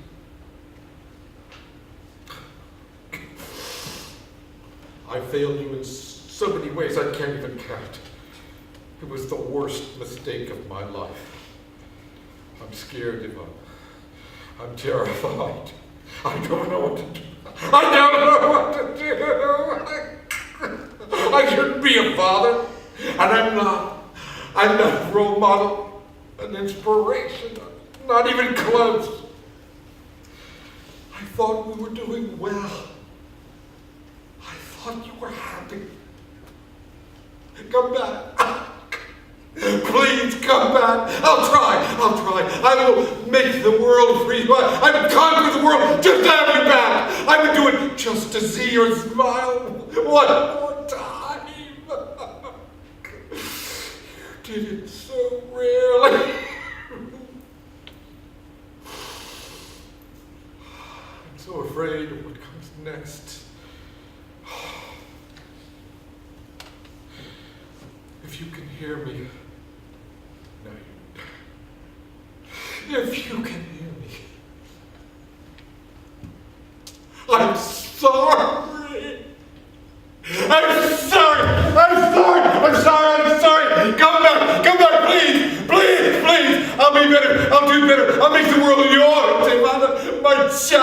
I love you. I will always love you. Dad.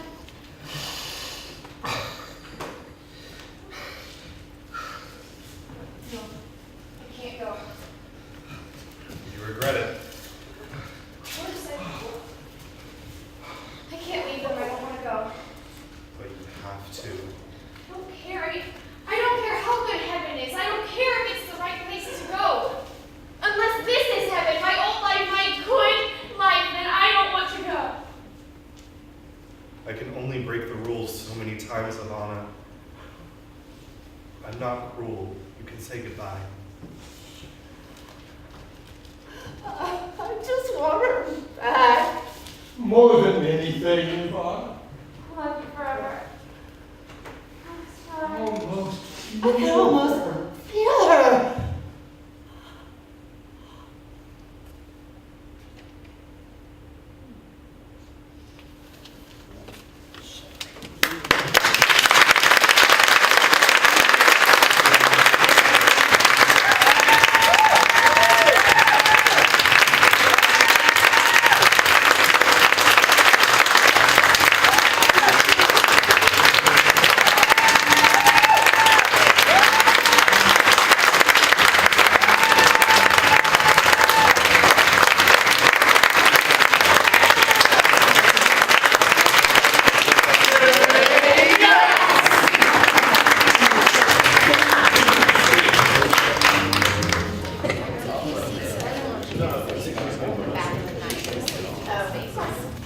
Sorry, we usually don't have this big of a group.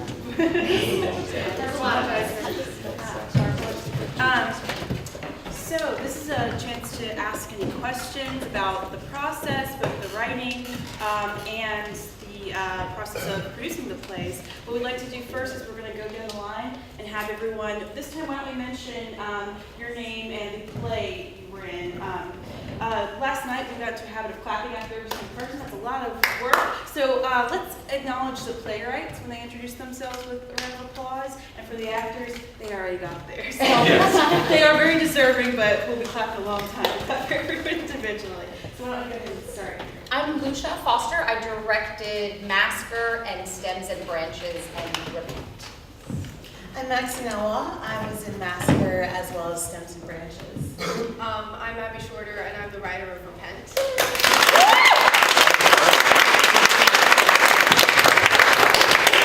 Hi, I'm Eliana Planer, and I wrote the Stakeout.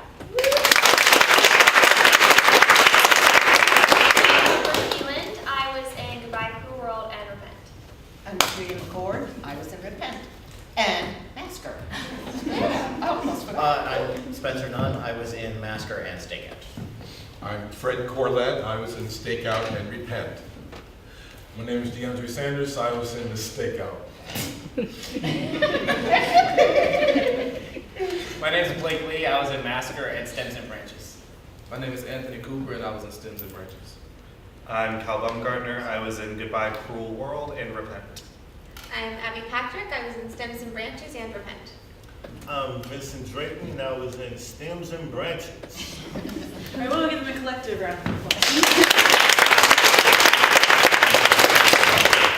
So does anyone have any questions for the playwrights or the actors or the director? I would like to mention this time that we also had another director, Mackie Raymond, who directed The Stakeout and Goodbye Cruel World. Thank you very much. She is unable to join us tonight.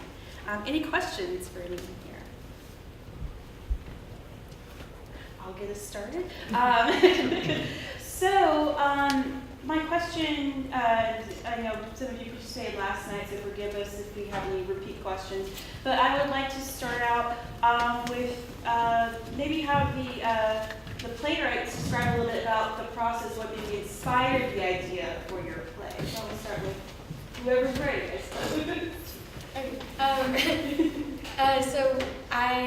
We did like a playwriting unit in my acting class, and like one of the ways that we got ideas to write was we would hear a song and like you would just write down like the basis for a scene, and so that's where mine came from. And I was also in the middle of binge watching the X-Files, so that was like kind of the FBI vibe. So I wrote like a scene with the two characters, and then I wrote a completely different scene, which is the play, but with the same characters. I have a question for you. Were you encouraged to write a comedy as opposed to any other genre? I mean, it was really just whatever you wanted. I just enjoy writing comedy a lot more.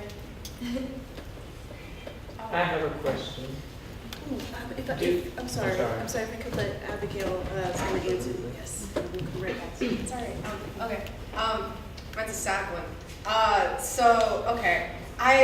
We were also in the playwright unit in our class, and I'd known I had wanted to do something tackling the topic of mental health for a while.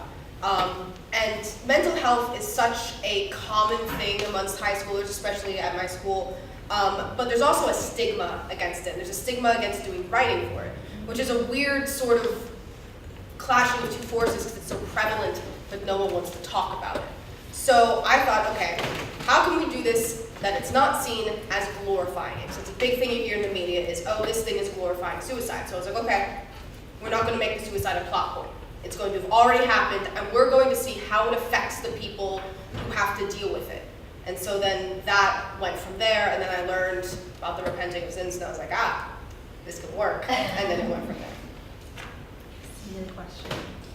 Thank you so very much. First of all, great job by everybody involved. Everybody. My question was for you wrote the pen, right? Yeah. I just wanted to ask a question. Were they actual characters and for all the playwrights, do you come up with the characters first or the storyline first? I came up with the characters, I came up with the storyline first. And then I thought of the Brian and Ivana after I had the concept of the story. And then I feel like there was an iteration of the family that didn't make it. I think I added the sister, or maybe there was another sister, I can't quite remember. But they kind of then took on their own bodies as I was writing them. Originally the dad was a lot angrier, and I assigned them each an emotion, and then I realized that assigning them an emotion would just make them a piece of the thesis as opposed to actual people. So then when I went back and I edited it, I willowed them down and gave them human emotions as opposed to their characters. Wow. High school students, everyone. Yeah, right. For mine, I came up with the basic plot, not the plot, the basic concept of it, and then the characters, and then kind of see where they went from there, and they kind of drove the story for me. Yes, question right here. Yes, all the plays and everything, and the acting and everything is excellent. But I was wondering, for the playwrights, were there any other playwrights or literature that influenced you in the writing that you did? And then after you respond, I'll let you know what a couple of the plays, well, I'll just tell you them and then just let you answer. For example, the Stems and Branches reminded me of Animal Farm, where Orwell took animals to address prejudice, where you took flora and fauna, trees and plants, to address stereotypes and prejudices and the center of over message. And then there was the other, the last play, Repent, reminded me of some of Arthur Miller's work in Death of a Salesman, where he looked at the inner workings of a family, and some of those things happen. So were there any of that kind of playwrights or literature that influenced some of your work? I actually recently read Death of a Salesman, so I'm happy that I actually recognize a piece of literature. I wrote this a while ago, almost, I don't know, like fall-ish. And over the summer, the most recent summer, I was in a play called Our Town, and I was the stage manager. And so Brian was influenced by the stage manager in the sense of when he comes on in the end, because the way Our Town ends is it's 3 acts, beginning of a girl's life, the middle, and the end. The stage manager is this present force, almost like, piloting the story. And so at the end, the girl is like, everyone who died gets a chance to live one last day. They get to choose a memory and relive it again. And the stage manager essentially takes her, and then she has a breakdown, and she's like, I want to go back. And then at the very end of the play, he has to come on and end the play. And that was the only time I've ever cried in a production, was the closing night of that when I came on and had to end the entire thing that we'd been doing. And so Brian coming on the end was very influenced by the fact that he had to come on and be like, all right, it's time to go. So. And I kind of got like, I don't know, a lot of my sense of humor is from like TV shows that I watch, like Saturday Night Live, Parks and Rec, 30 Rock, like sort of like that style. So I don't know, I just kind of thought about like my favorite, what made me laugh the most, like what style of humor made me laugh the most, and I tried to incorporate that into my writing. And like my favorite like dynamics that I found between characters. Well, I just want to add that there was a movie and a sequel called Stakeout. You all probably remember that. Julia Estevez and Richard Dreyfuss, but your play was much better than both.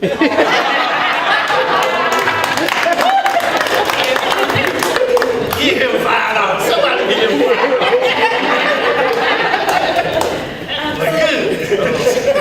The writer of Stems and Branches, Soraya Williams, is not here tonight, but we spoke about that a little bit last night with the whole idea of a parable and how incredible it is to this metaphorical world totally reflect the social issues or issues that we're dealing with in our own real lives. And I would like to pose a question to the cast of Stems and Branches. Did you pick up on that, or were there discoveries? How did you find yourself working within these kind of metaphorical ideas? Anyone from Stems and Branches like to speak on that? Yeah. I noticed that like the first time I read it, and that's why I was so excited to get cast in it, because it's just like, it's something I always preach in my life, is that everybody needs to be accepting of everybody because everybody's going through something. So being able to portray that was like a huge honor to me to be able to do that. So. Yeah, when I first read it, I picked up on a lot of and I was curious about how the casting was going to go too, and how that would reflect some of the issues that are being discussed about, being scared of things that are different than you, or not feeling beautiful because you don't look like other people that you find beautiful or whatever. And so I picked up on those elements, reading the play, and then I was curious to see how casting would reflect or contrast that. And then once we kind of started working together with it, I really just enjoyed the journey that, especially the flowers, all the flowers have their own kind of reckoning of why they were so scared in the first place, which I think forces and challenges people to really, reflect on why, their prejudices and their fears. And so I think it was a really great way of kind of unfolding that in a way that wasn't so on the nose because we were, flowers. I think if it was way more realistic, people would have checked out and not been able to really engage and have that conversation with themselves. I have a question. Yes. To the director, how much of input did you take from the writers, or did you just look at it and see what direction you wanted to go, or did you listen to what? So I actually didn't get to meet the writers until last night. Wow. So I took it from the writing, and what was so special about all of these plays is that they really are very well written, and that poses interesting challenges and opportunities for the director. And there are definitely some conscious choices that I made in all of the shows that weren't written in, but my goal was to enhance what I thought the playwright's goals were. And at least from what they told me last night, it worked. But it was really, there's so much on the page, and I really credit these playwrights because there are plenty of professional playwrights that can't write as well as the 5 playwrights that we had a chance to see tonight. And it makes it a real pleasure as a director and an actor to then give a whole nother level of life because it's already there for you, so you have a place to start from that's so full and then let it bloom, which is really a privilege. So you guys did really good work. I fell in love with the script when I was presented with it the first time. And like I said last night, it was pretty much piggyback on what you said. I mean, we miss so much in life sometimes.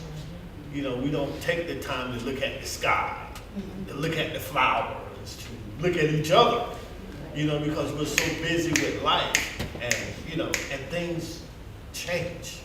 Every single day, things change. And when Lucy presented to me, and I had this picture of a lot of little kids running around this tree. And here were the kids. I mean, so, but it's amazing how everything came together from all the shows that it touched life. It touched us as a people. You know, that we're different, we're tall, we're dark, we're light, we're small, you know, and it's just life. And we just kind of, sometimes we're afraid to say hello. So I enjoyed it. I think I saw a hand up somewhere. Yes. I was just going to reiterate something last night you said that really clicked too, is that for people that weren't here last night, is the differentiation between the writing and writing and doing a play, producing a play. I mean, it's a whole different. That you know, I didn't realize that until y'all were talking about it. There's a whole different aspect between writing a script and doing a play and producing it. And right. The way y'all put it together was great, but it really opened my eyes up to a whole new outlook on all this. So. Can I piggyback off that real quick?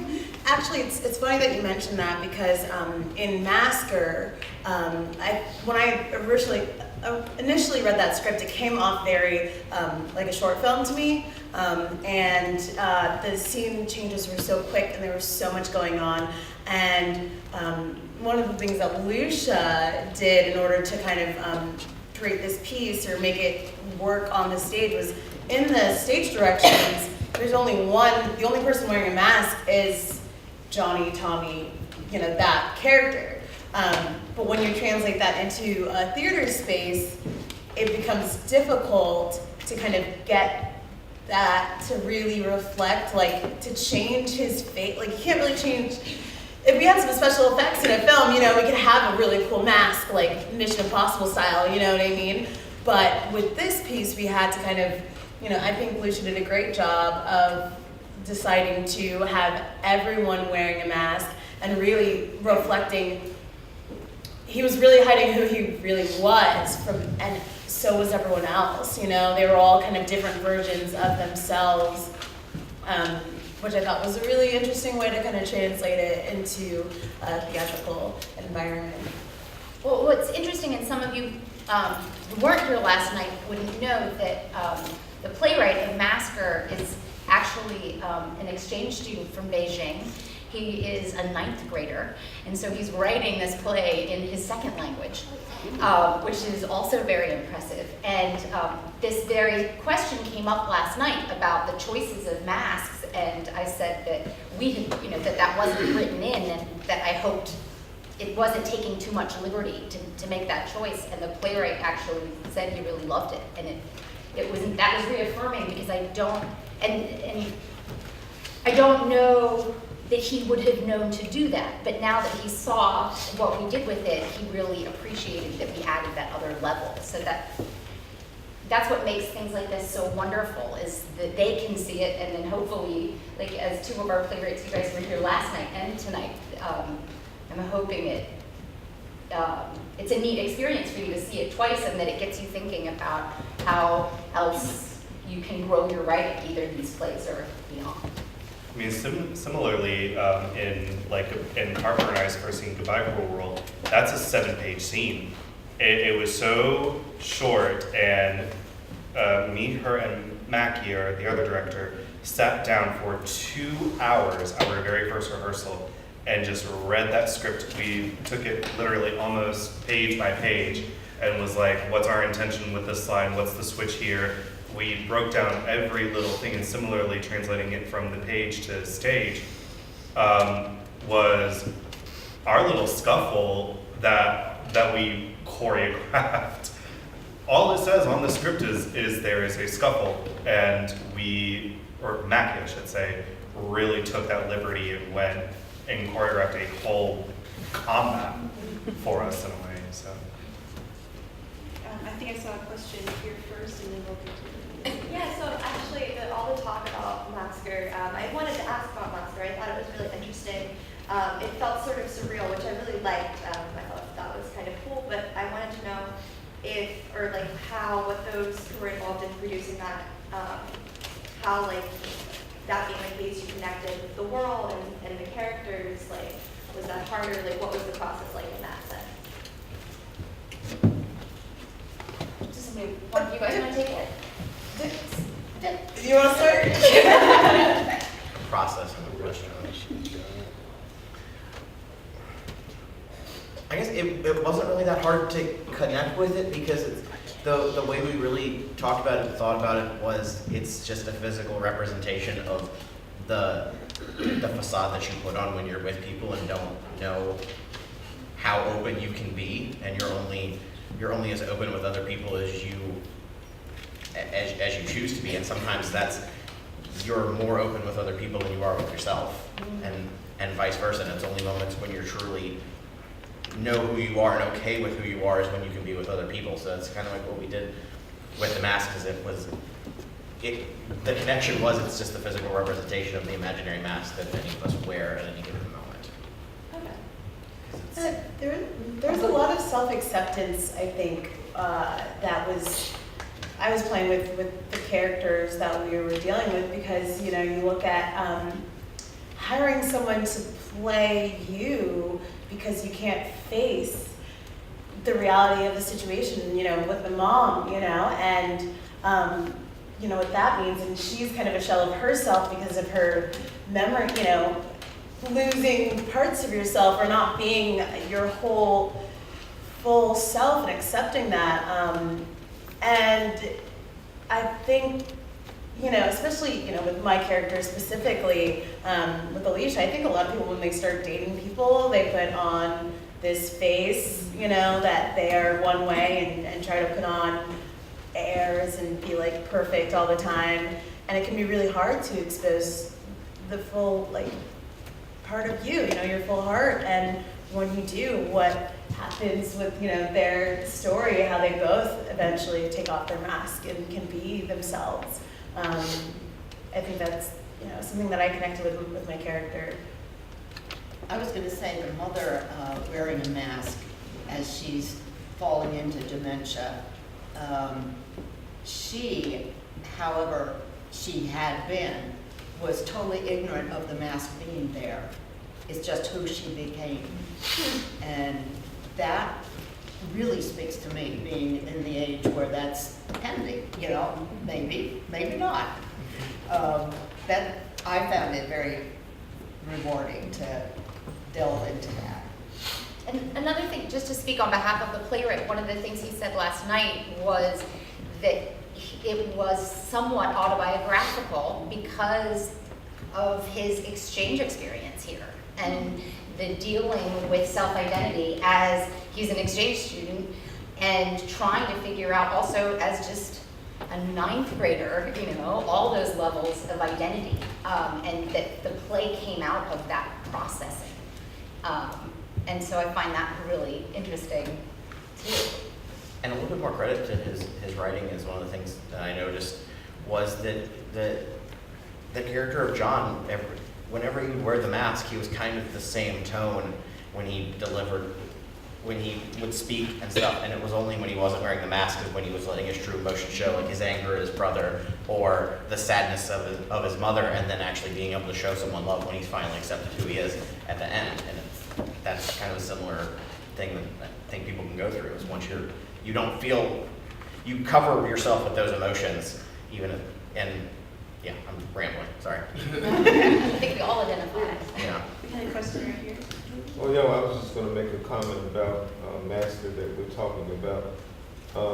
One of the things when you were talking about that if you had some other special effects and those kind of things, but that's what makes the theater so much better in a lot of ways than film or other media.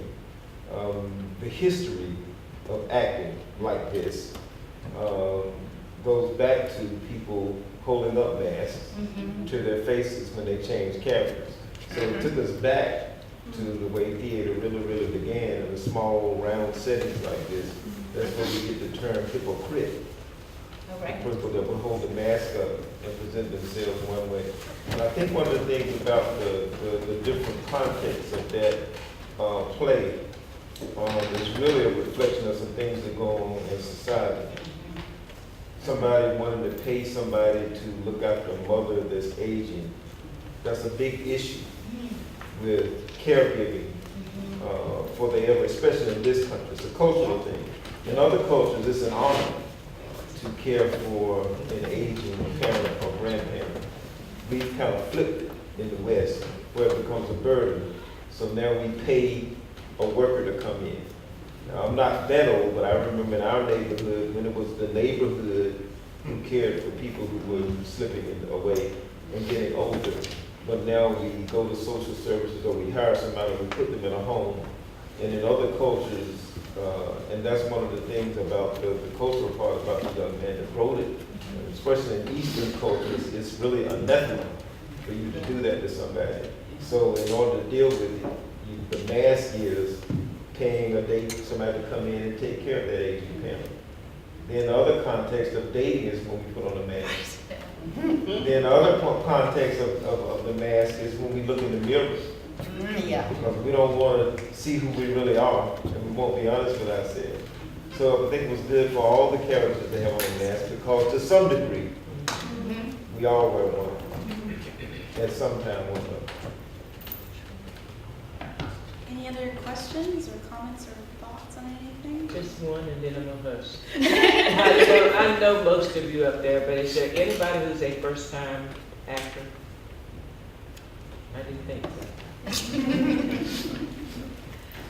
I would just encourage especially some of the younger people who are here, go back and read even some of the Greek tragedies, some of the earlier plays, some of the stuff like Arthur Miller, and you'll be able to see some of the things that you're doing are really classic, and you'll see the reflection of the playwrights also, if you haven't done that. I have one question, and I don't know, I don't want to put you on the spot, but I'm putting you on the spot. Are there things, because the two of you were here last night, last night Kaylee asked if the playwrights were surprised by anything, and so now that you all have seen it twice, I'm curious if anything resonated differently, having seen your play a second time. I mean, I saw it from like the front rather than the sides, so I mean, it's like literally a different view of it, which is cool, but also like, I think I caught more of like the little whispered lines that were kind of added in, and I love them. Like, I know that y'all were trying to, like you were talking about last night, like really sticking to the script, like every word was written for a reason, but there are definitely words that are missing that makes it better, and so I appreciated that a lot. I think this time, I think what I really noticed differently were the first time I saw it, like as is, and I told you this, when Brian like went off to the side, I was like, oh no, because I didn't write that, and he goes off and he stays there, and I'm like, oh God, he's gonna watch all of this. And I was like, oh, this is awful, but it's amazing, but it's awful. And then tonight, I noticed more of the nuances in the monologues. I noticed the mother.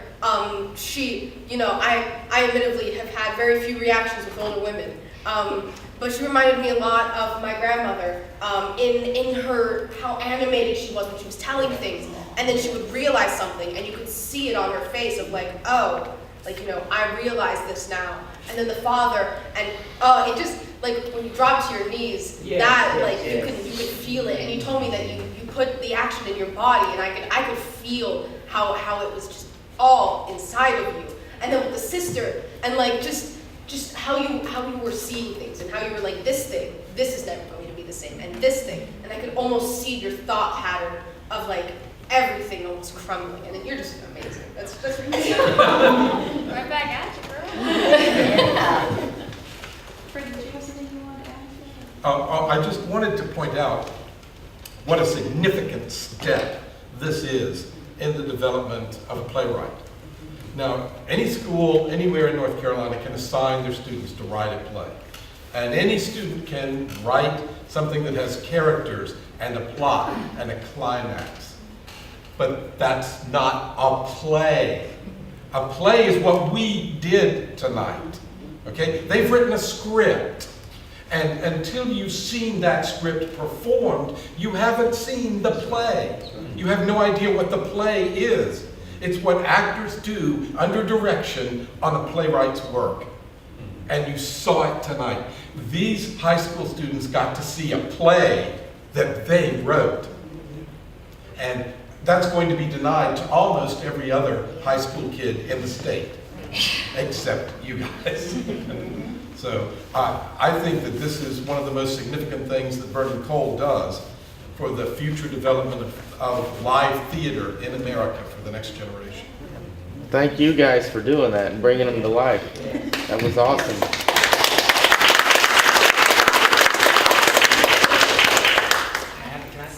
Blake was doing. Oh, yeah. So, Lucia tonight, before we performed, was like, I want to tell you something because last night was good, but I want to push you to be better. And like, all along, ever since I started, that's what I wanted was somebody who would push me as an actor. Like, even before I took my first class, I told my parents, I was like, I don't know if anybody's ever seen the movie Whiplash, but the teacher just drills his student to be the best that he can possibly be. And I wanted that so badly. And the first time I got told that tonight, and I was like, finally somebody who like sees the potential and wants to reach the full potential as much as I do.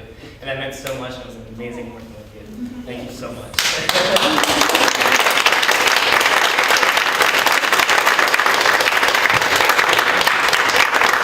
It's a true privilege, playwrights and actors and Vernon Cole and audience, because also the play is not the play without the audience. So it's really a privilege to be able to create art that's so collaborative and to have something that's so live and to have actors that really want to be pushed and create great work is fun for all of us. So thank you. I would like to thank you all so much for coming tonight. Not only did you support us as an organization, but you supported the next generation. And I sincerely hope that you and the other writers that are not here tonight continue in your work because you absolutely 100% should. Thank you all. I would love one more time just to recognize our playwrights and our cast and crew. Thank you all so much.